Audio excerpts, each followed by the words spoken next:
you. Senator Daines.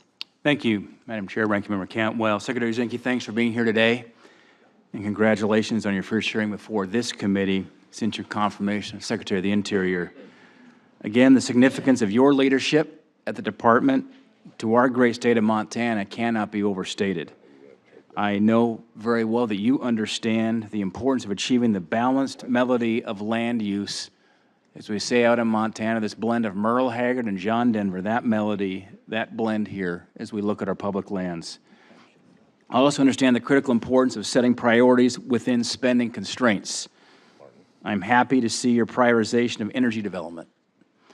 That balance has been lacking the past 8 years, and we know that in Montana, how much of our state relies on federal oil, coal, and gas for good-paying jobs and tax revenue that keep many of our rural communities afloat, that frankly are sinking as we speak here, trying to keep their schools, their teachers, their infrastructure funded.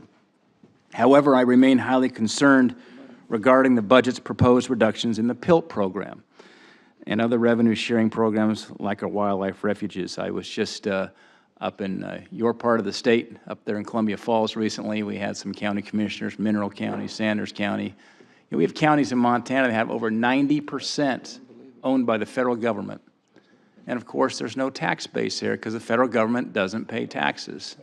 And trying to help these county commissioners who are struggling literally, they are reducing their staffing on their road crews. And we have county commissioners jumping on graders, plowing snow in the wintertime to keep the school buses going because of the lack of revenues, because we've lost our timber industry on these federal lands.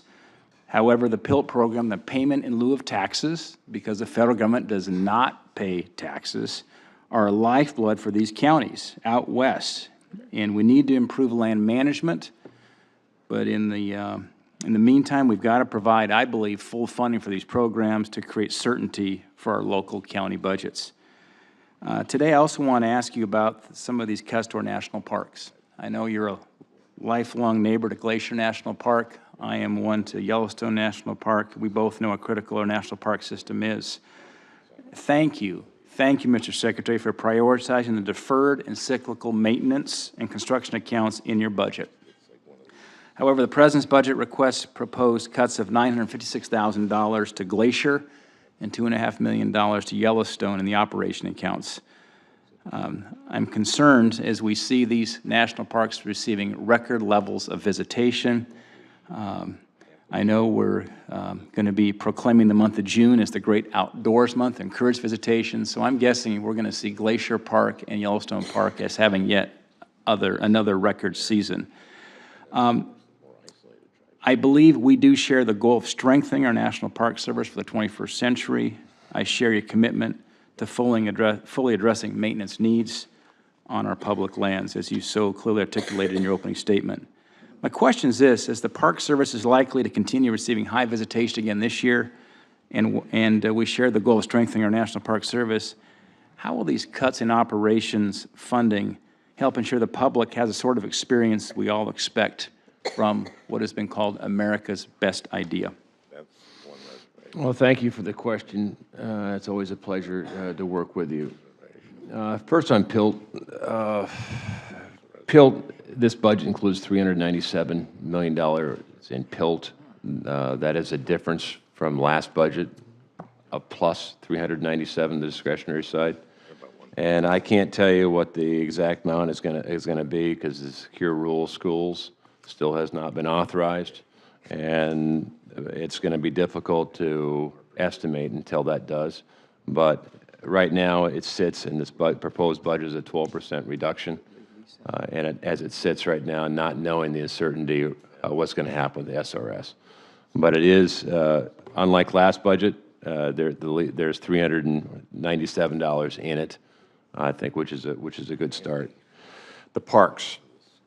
Again, I'll go to when you lose $15.5 billion worth of revenue, it makes a difference. When half our parks don't charge, when even the tier system, that many of the parks don't follow their own tier system, Interior gives away about $5.5 billion worth of grants, and a lot of those grants are in programs outside of our assets. So I think we had to realign in this budget, and it does, core to make sure we fund our core responsibilities. The parks are our treasures. I think no one understands that more than you and I. But also, we are, in my assessment on manpower, we're too heavy in middle and upper management. And so to shift those assets forward, we intend to do that in working with you in a reorganization that strengthens our core parks. All right, thank you. I'm out of time. We'll see you again tomorrow, I think, at the Appropriations Committee. I look forward to exploring other parts of the budget requests with you then. Thanks, Mr. Secretary.